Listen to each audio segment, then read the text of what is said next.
There is a condition that requires us to create or edit a Microsoft Word document, but we don't have time to open the laptop or computer, so we are forced to use a cell phone to edit or create the Word document.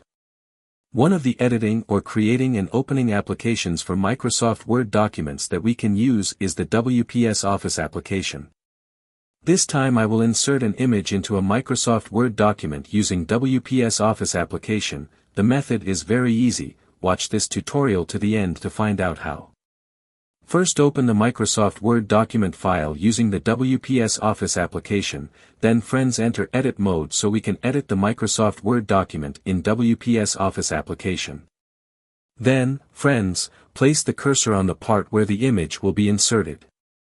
Then go to the Tools menu, then select Insert, and in the Image section, friends, click the image icon.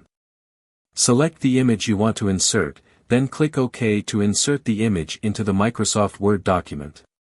After that, friends, adjust the size of the image until it suits your wishes.